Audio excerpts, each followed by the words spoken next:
నేను పని చేసేటప్పుడు ఎగ్జిక్యూటివ్స్ని నేను I can take to 5 star 7 star hotels for dinner ఇచ్చేయడానికి తీసుకుపోవచ్చు. అది తీసుకెళ్ళేటప్పుడు అక్కడ 5 స్టార్ హోటల్స్లో ఏముంటాయి, రొయ్యలు ఉంటాయి, మనం మినపొడలు అంతలా ఉంటాయి, మినపొడలు వడలు మాదిరి ఉంటాయి అనమాట. ఆ తర్వాత ఫిష్, ఫ్రైడ్ మటన్, చికెన్ ఏమేమో కూరగాయలు అన్నీ ఉంటాయి. అవన్నీ తింటున్నప్పుడు నాకు ఎప్పుడు మా పిల్లలకి జ్ఞాపకం వచ్చేవాళ్ళు, అరే నీ ఇదంతా తింటున్నానే పిల్లలకి ఎప్పుడు పెట్టాలి, ఈ మాదిరి నేను పెట్టాలి వాళ్ళకని చెప్పి అవన్నీ చూసి అది కూర చూస్తేనే ఆ రెసిపీ నాకు అర్థమైపోతుంది. కూర చూస్తూనే దాంట్లో ఏమేమి ఎట్ట చేశాను, ఎందుకంటే నేను కుక్, నేను వంట చేస్తాను. సో నాకు అర్థమైపోతుంది. అందుకని ఇంటికి పోయి నెక్స్ట్ డే అన్నీ ఏమేమో తెచ్చి చేసి పెట్టేవాడిని మా పిల్లలకి. నాకు ఎంతో ఆశ, నేను తిన్నాను కదా మా పిల్లలకి పెట్టాలని. ఆ మాదిరి ఆశ ఉండాలి మనకు, అలాంటి ఆతురత ఉండాలి మనకు.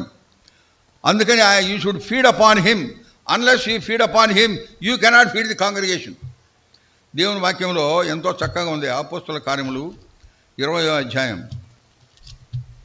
అపోస్తుల కార్యములు 20వ అధ్యాయం 28వ వచనం. అపోస్తుల కార్యములు 20:28. దేవుడు తన స్వరక్తం ఇచ్చి సంపాదించిన తన సంఘమును కాయుటకు పరిశుద్ధాత్మ మిమ్మును దేవుని యందు అధ్యక్షులుగాను ఉంచెనో ఆ యావత్తు మందను గూర్చి మీ మట్టుకు మిమ్మును గూర్చి జాగ్రత్తగా ఉండుడి. ఇంగ్లీష్లో ఉంది, you should feed the flax of God.